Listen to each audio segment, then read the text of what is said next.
hope this gets out to the right person today, because this is seriously going to change your life. If you want to stop making credit card companies rich, then you need to watch this video. The average American has $6,000 in credit card debt, and if that's at 24.99% interest, we are paying over $124 a month for nothing. Now, I paid off $40,000 of debt in 18 months using my signature process, the ICE debt repayment strategy. Let's go through those steps right now so I can teach you how to save money on your debt and pay it off faster. So step one is illuminate. We want to shed light on our debt. We want to understand how much debt we have, who we owe it to, what the minimum payments are, what the interest rates are. List those all out. And we are going to put our debts in order from the highest interest rate to the lowest interest rate, and we are going to pay them off in that order. We're going to go ham putting more money on the higher interest rate debt while still making the minimum payments on the others. This will result in the biggest savings. Okay, so then step two, this is where we are going to cut costs. We are going to lower the amount of interest that we have to pay on those debts so that we pay them off faster and we save more money. You're going to start by calling your credit card companies and asking them to reduce your rate. You can say something like, "Hi, XYZ company.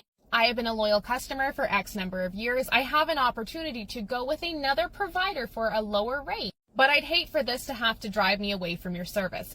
How can you help me with this?" That last line is the most important. How can you help me with this? Now, if you don't get a yes, the next step is going to be to start researching balance transfer cards. This is a special card that allows you to transfer debt from another lender. Usually they give you a promotional rate of 0% interest for like 6 to 18 months. Now, they're going to charge you a fee to move the debt, usually 3 to 5%. Really important that you do the math. You want to make sure that the amount of money that you are saving in interest is higher than the amount of money that you're going to pay for that balance transfer fee. You also want to make sure that you can pay off this debt before the promotional rate ends, or else that interest rate is just going to jump right back up to something like 24.99%. Now, step three, this is going to be earned. This is where we find more ways to put more money against our debt. Maybe that's picking up an extra shift. Maybe that's starting a side hustle. Maybe that's selling some of the clutter around your house that you don't really need, don't really care about, but is worth some money. Turn that clutter into cash. While you are doing this, you are going to delete your credit card information out of your phone. You're going to delete it off your computer. You're going to remove it from your mind. Okay, and you are going to put your credit card in a Ziploc bag. You're going to fill it with water, zip it up, put it in the freezer. You are literally putting your credit card on ice. This way, we are putting some time between you and self-sabotage. The last step, and probably the most important step, is to address the underlying reason why you were in debt in the first place.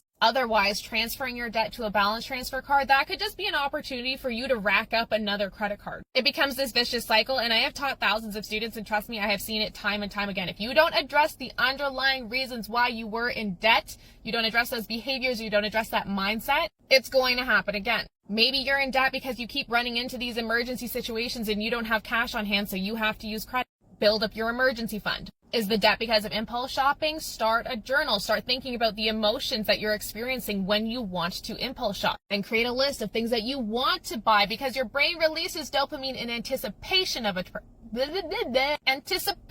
purchase. Is it because you're lacking financial literacy, or you haven't healed your relationship with money? Start journaling and writing about your money beliefs and identifying the ones that are not serving you, growing you, or making you happy, and rewriting them. You've got this. I believe in you. If you want to learn more about money, start with our free trainings on our website under freebies, or apply to work with me as your 7-figure mentor.